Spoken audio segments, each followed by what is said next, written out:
మీరు కూటమి 3 పార్టీలు పెట్టుకున్నారు, బీజేపీ, జనసేన, తెలుగుదేశం. 3 పార్టీలు సరే, మీరు కేంద్రంలో అధికారులు ఉన్నారు, వాళ్ళు రాష్ట్రంలో కొంతకాలం అధికారంలో ఉన్నారు, ఇప్పుడు అపోజిషన్లో ఉన్నారు, అందరూ పెద్ద కూటమి అని చెప్తున్నారు. మీరు కూటమి మా ఎజెండా ఇది, అధికారంలోకి వస్తే ఇది చేస్తాము, అధికారంలోకి వస్తే మంచి చేస్తాం, సంక్షేమం చేస్తాం, అభివృద్ధి చేస్తాం ఏంటనేది మీ ఎజెండా చెప్పకుండా అధికార పక్షాన్ని విమర్శించడం తప్ప ఆల్టర్నేటివ్ మీ దగ్గర కనిపించలేదు కదా. అందుకని కదా జగన్మోహన్ రెడ్డి చెప్తూ ఉంది ఇప్పుడు ఇది మీదంతా నెగిటివ్ మైండ్ సెట్ అని. అంటే వాళ్ళ వైఫల్యాన్ని చెప్తే నెగిటివ్ మైండ్ సెట్ అని వాళ్ళ వైఫల్యాలు చెప్తూ అసలు మీరు ఏం చేస్తారో చెప్పాలి కదా. వాళ్ళ వైఫల్యం అంటే ఓకే, సక్సెస్ ఏం చేస్తారో చెప్పాలి కదా. మీ రోడ్ ప్లాన్ ఉండాలి కదా. అభివృద్ధి పదంలో తీసుకుపోతాం, డెవలప్మెంట్ అజెండాతో.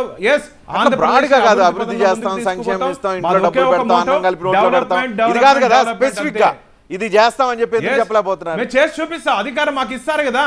2024లో మాకు ఇవ్వబోతున్నారు, మేము చేసి చూపిస్తాం. ముందర చెప్పాలి కదా, చేస్తామని చెప్పకుండా ఓట్లు వేస్తున్నారు కదా. నేను ఒకటి చెప్తాను రజనీ గారు. రజనీ గారు, ఇప్పుడు సాక్షాత్తు తిరుపతిలో వెంకటేశ్వర స్వామి కొండ పాదాల కిందని చెప్పిన దానికే దిక్కుముక్కు లేదండి. ప్రధానమంత్రి గారు చెప్పారు ఆంధ్రప్రదేశ్ రాష్ట్రానికి ప్రత్యేక హోదా ఇస్తామని.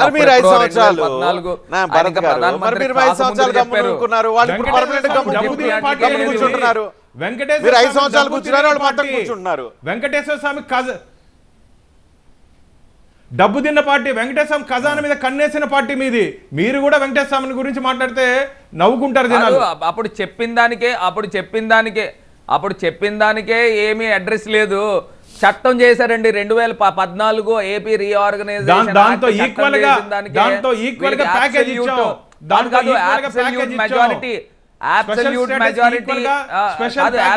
మెజారిటీ రావడం వలన నెత్తికెక్కేసిందండి. స్పెషల్ ప్యాకేజ్ ఇచ్చాం, ఒకరంతా నెత్తికెక్కేసింది.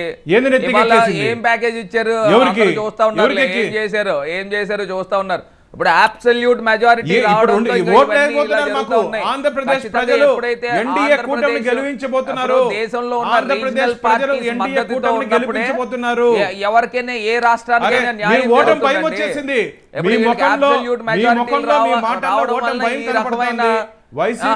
వైసీపీ నాయకులు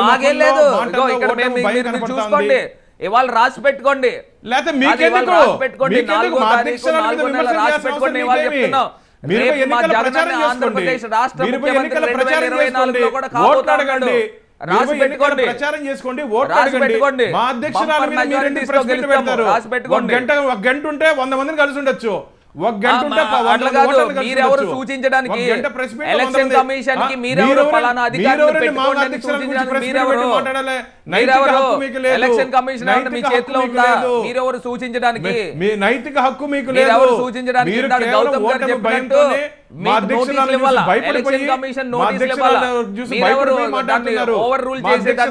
భయపడిపోయి మాట్లాడుతున్నారు. మాకేం భయం లేదు, పురంధరేశ్వరి గారి గురించి బీజేపీ గురించి ఆంధ్రప్రదేశ్ లో భయపడాల్సిన అవసరం లేదు. పరిపాలన మీద మీకు నమ్మకం. ఇప్పుడు చూస్తారు కదా 2014లో చట్టం చేసిన దానికే ఇవాళ దిక్కుమొక్కు లేదు. చట్టం చేసిన దానికి ఇవాళ ఆల్రెడీ ఒక పాస్ చేసిన దానికి 10 సంవత్సరాలు అయిపోయిందండి. 10 సంవత్సరాలు అయిపోయింది. 2024 బిల్ కంప్లీట్ అవుతుంది. మళ్ళీ ఎక్స్టెండ్ చేయాలి. ఆంధ్రప్రదేశ్ ని ఆదుకున్నాం. ఏమిచ్చారు చెప్పండి, లెక్కలు చెప్పండి. ఏమిచ్చారు లెక్కలు చెప్పండి. కాదు, ఏమిచ్చారు లెక్కలు చెప్పండి. వెనకబడిన జిల్లాలో రజనీ గారు, చెప్పండి రజనీ గారు ఒకటి, ఇప్పుడు స్పెషల్ ప్యాకేజ్ ఇచ్చారని చెప్తున్నారు కదా. ఎప్పుడైతే చంద్రబాబు నాయుడు గారు బీజేపీ నుంచి బయటకు వచ్చేసారో, ఎన్డీఏ నుంచి బయటకు వచ్చేసారో, అప్పుడు ఆంధ్రప్రదేశ్లో 7 వెనకబడిన జిల్లాలు ఉన్నాయండి. అప్పుడు నిజంగా దారుణంగా 50 కోట్లు ఇచ్చేవారు ఒక్కొక్క జిల్లాకి. ఆ డబ్బులే ఆపేశారు. గడిచిన 6 సంవత్సరాల నుంచి ఆ డబ్బులే ఆపేశారు. అంటే 7 జిల్లాలకి కలిపి 350 కోట్లు ప్రతి సంవత్సరం వచ్చేది. ఇప్పటికీ చూసుంటే 6 సంవత్సరాల్లో కనీసం ఒక 2000-2500 కోట్లు వచ్చేది. అది చెప్పడానికి ఏమన్నా ఉందా? చెప్పడానికి ఏమన్నా ఉందా? లెక్కలు ఏమన్నా చెప్పడానికి ఏముందా? స్పెషల్ ప్యాకేజ్ మీకు ఇంకా తెలియదేమో. ఇవాళ ఆంధ్రప్రదేశ్ రాష్ట్రంలో హైయెస్ట్ జిఎస్టీ కడతా ఉన్నాం, హైయెస్ట్ జిఎస్టీ కడతా ఉన్నాం. సెంట్రల్ గవర్నమెంట్ కట్టేది హైయెస్ట్ జిఎస్టీ. మాకున్న డెన్సిటీ ఆఫ్ పాపులేషన్ ప్రకారం చూసుకోండి. 2014 నుంచి ఒకసారి ఆగండి, 2014 నుంచి 19 దాకా మీరు జిఎస్టీ ఎంత కట్టేవారు? ఎన్డీఏ ప్రభుత్వం కేంద్ర ప్రభుత్వానికి 2019 నుంచి 24 దాకా హైయెస్ట్ జిఎస్టీ కట్టాం. మీరు ఒకసారి లెక్కలు చూసుకోండి. అభివృద్ధి పనులు జరిగాయి.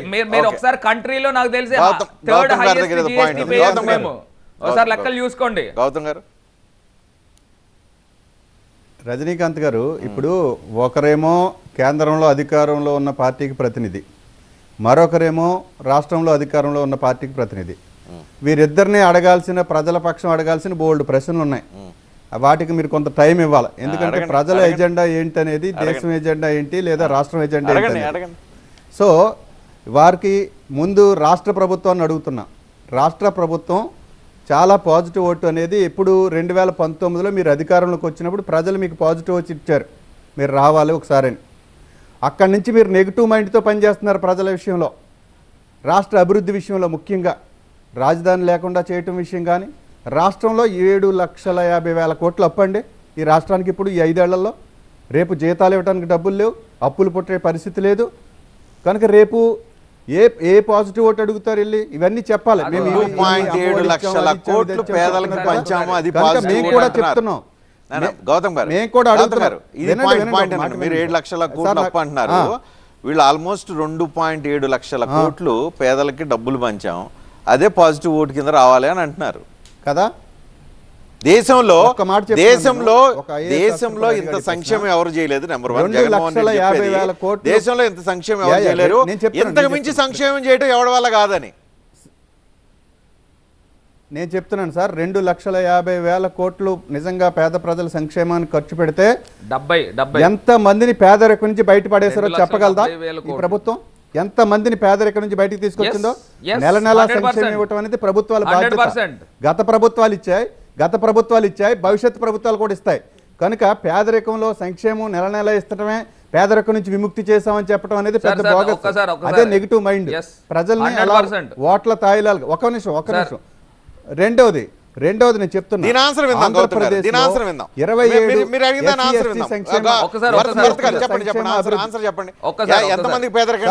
నా దగ్గర చాలా ప్రశ్నలు ఒక్కసారి సార్ నేను ఇవాళ చెప్తున్నానండి. జగనన్న ప్రభుత్వంలో 2,70,000 కోట్ల రూపాయలు ఓన్లీ నగదు రూపేణ ఇచ్చాము. ఇంకా ఇది కాకుండా మీరు లెక్కలు చూసుకుంటే పేదలందరికీ ఇళ్ల స్థలాలు ఇచ్చామండి. ఇప్పుడు పేదలు కోరుకునేది ఏంటండి? రోటీ, కపడా, మకానైనా, మూడైనా కోరుకునేది. ఇవాళ తీసుకుని వచ్చి రేషన్ కేంద్ర ప్రభుత్వం ఇచ్చినప్పటికీ కూడా ఆంధ్రప్రదేశ్ ఇంకా యాడ్ చేసి ఇస్తా ఉంది. ఇళ్ల స్థలాలు తీసుకొచ్చి ఇస్తా ఉన్నాము. ఒక్కసారి ఆగండి, నేను కంప్లీట్ చేయనివ్వండి. ఒక్కసారి ఆగండి, నేను కంప్లీట్ చేయనివ్వండి. నేను ఒప్పుకోను, నేను కంప్లీట్ చేయనివ్వండి. నేను ఒకటి రజనీకాంత్ పార్టీకి మాట్లాడే ఆంధ్రప్రదేశ్ హక్కు కూడా లేదు. ఇవాళ 2,70,000 డబ్బు ఇచ్చామా? ఒక్కసారి ఆగండి,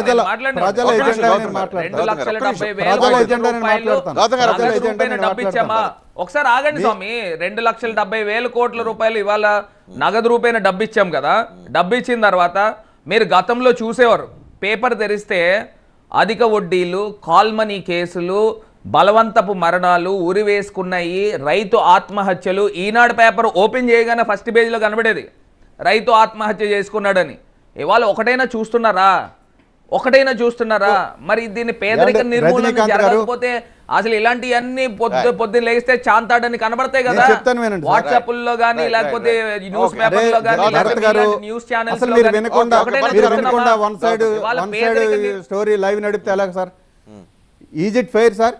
ఇది వన్ సైడ్ లైవ్ నడిపితే ఇది ఆయన ఒక్కనే మాట్లాడుకోమని ఒక్కనే మాట్లాడుకోమని మీకు ఇస్తే రైట్, పక్కన వాళ్ళకి ఇస్తే సార్. 1 minute sir. అరే మీరు ఒక క్వశ్చన్ రేజ్ చేశారా?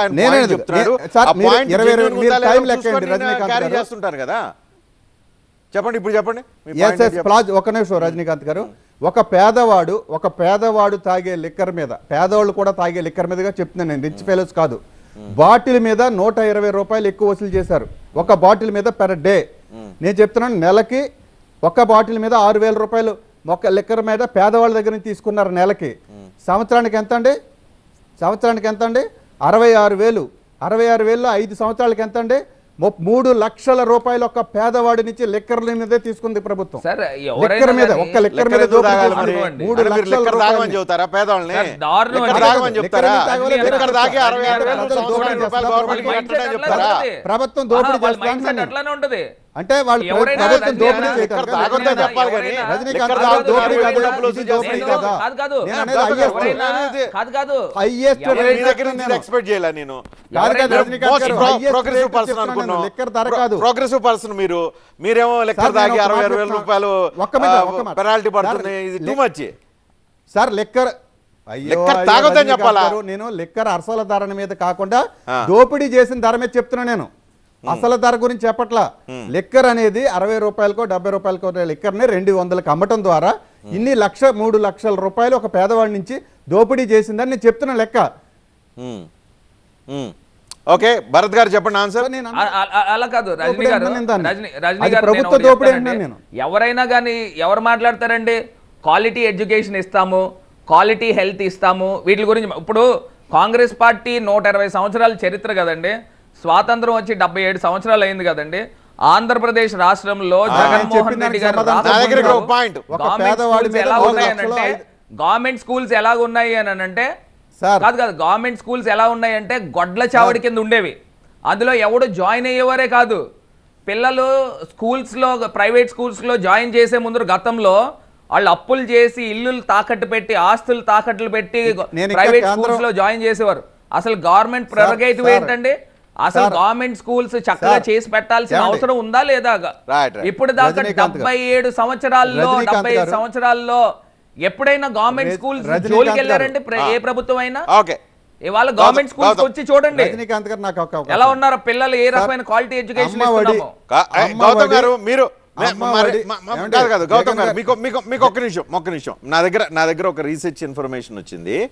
మీరు చెప్తున్న దాని ప్రకారం నీతి ఆయోగ్ నివేదిక ప్రకారం రాష్ట్రంలో పేదరికం 11.7 నుంచి ఇప్పుడు 2023 నాటికి, ఇది 2023 నీతి ఆయోగ్, నేను చెప్పాను దొంగ లెక్కలు కాదు, నీతి ఆయోగ్ లెక్క. కేంద్ర ప్రభుత్వం బీజేపీ అధికారంలో ఉన్న కేంద్ర ప్రభుత్వానికి సంబంధించిన ఇండిపెండెంట్ బాడీ ఏదైతే ఉందో నీతి ఆయోగ్ చెప్పిన లెక్క 2015-16 ఆర్థిక సంవత్సరాల నుంచి 2023 ఆర్థిక సంవత్సరానికి పేదరికం 11.77 నుంచి 4.2% తగ్గింది. దీనికి ఏం చెప్తారు? పాజిటివిటీ అంటే పాజిటివ్ అనుకోవాలా, నెగిటివ్ అనుకోవాలా, ఏమనుకోవాలా? కమాన్ భరత్, భాను వాళ్ళందరిని పెట్టి ఒకటే నేను చెప్తున్నా సార్, పేదరికం 11.7 నుంచి 4.2కు పడిపోయింది. ఇది మరి మీరు అంటున్నారు ఏమొచ్చింది, మీరు తగ్గించారా, పేదవాళ్ళని పైకి తీసుకొచ్చారన్నారు. మరి నీతి ఆయోగ్ డేటా ఇది సార్ నీతి ఆయోగ్ లెక్కలో వాళ్ళ కొలమానాలు ఏంటో నీతి ఆయోగ్ నమ్మకపోతే దేశంలో మనం దేన్ని నమ్మాలి? భానుగారు మీరు నమ్ముతారా నీతి ఆయోగ్?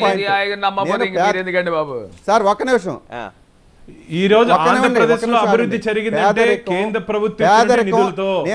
ఆంధ్రప్రదేశ్ లో ఈ మాత్రం పేదరికం తగ్గిందంటే కేంద్ర ప్రభుత్వం ఇచ్చిన నిధులతో. ఏమండి రాష్ట్ర ప్రభుత్వం అప్పులైపోయిందన్న, రాష్ట్ర ప్రభుత్వం అప్పులైపోయింది. 12 లక్షల కోట్ల రూపాయలు అప్పుల ఊబిలో ఉంది. రాష్ట్ర ప్రభుత్వం ఏం చేస్తుందన్న?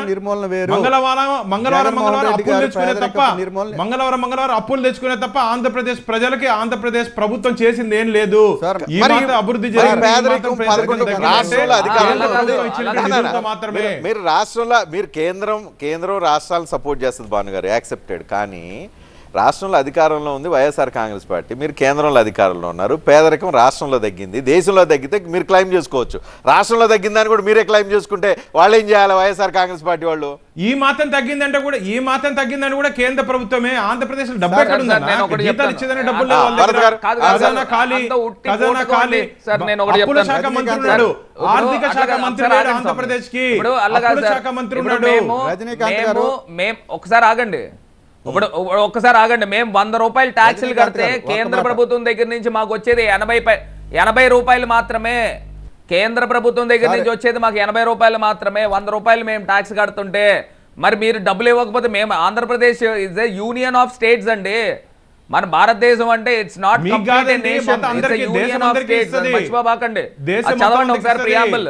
మీరు ఇవాళ కాదు దక్షిణ రాష్ట్రాల పైన Yes, బీజేపీ దేశం చిన్న అంది- చూపు ఇక్కడ ఆంధ్రప్రదేశ్ కనబడతా దేశం ఉందండి. మొత్తం ఇస్తుంది. దక్షిణ రాష్ట్రాల్లో కాదు ఏం దక్షిణ కనపడలేదు. రాష్ట్రాల్లో 100 రూపాయలు అందరూ మేము ట్యాక్స్ సంతోషంగా కడితే దేశ 80 ప్రజలందరూ రూపాయలు మాకు ఇస్తారు. సంతోషంగా ఉన్నారు. మీరు బీహార్ చూడండి, ఉత్తరప్రదేశ్ చూడండి, మహారాష్ట్ర ప్రజలందరూ చూడండి, సంతోషంగా 100 ఉన్నారు. రూపాయలు ట్యాక్స్ కడితే 300 రూపాయలు దేశ వాళ్ళు డబ్బులు ప్రజలందరూ ఇస్తున్నారు నిధులు. సంతోషంగా ఉన్నారు. 100 రూపాయలు కడతా ఉంటే 200 రూపాయలు నిధులు ఇస్తున్నారు ఉత్తరాంధ్ర ఎవరిని మోసం రాష్ట్రాలకి. చేయాల్సిన దక్షిణ ఎవరిని మోసం రాష్ట్రాల పైన చేయాల్సిన మీకు చిన్న అవసరం చూపు కేంద్ర ఏంటి అనేది ప్రభుత్వానికి అందరికి లేదు. కనబడతా ఉంది. ఆంధ్రప్రదేశ్ మీద ప్రత్యేక ఇప్పుడు ప్రేమ ఉంది. మాకు గాని ఆంధ్రప్రదేశ్ మీద, తమిళనాడుకు గాని ఆంధ్రప్రదేశ్ ప్రజల మీద తెలంగాణకు ప్రత్యేక గాని ప్రేమ ఉంది. కాదు మాకు గాని తమిళనాడుకు గాని ఇవన్నీ 100 రూపాయలు మేము ట్యాక్స్ కడుతుంటే మీరు 100 రూపాయలైనా ఇస్తున్నారా? ఇవ్వట్లేదు కదా. మీరు అందులో తగ్గించి ఇస్తున్నారే. ఎట్లా ఇస్తారండి? తగ్గించి మేము ఎట్లా 100 ఇస్తారు? రూపీస్ ఆ ఇస్తాం, రేషియో 100 రూపీస్ ప్రకారం, ఆ ట్యాక్స్ షేర్ కడుతుంటే ప్రకారం, 80 రూపీస్ ఆ ఇస్తున్నారు. రేషియో ప్రకారం, ఆ షేరింగ్ 80 ప్రకారం ఇస్తారు. మీరు మీరు ఎక్కడ చెప్పినట్టు ఇస్తున్నారు? నేను చెప్పినట్టు, బీహార్ మీరు చూడండి. చెప్పినట్టు నేను చెప్పినట్టు. బీహార్ ఓకే, చూడండి. ఓకే.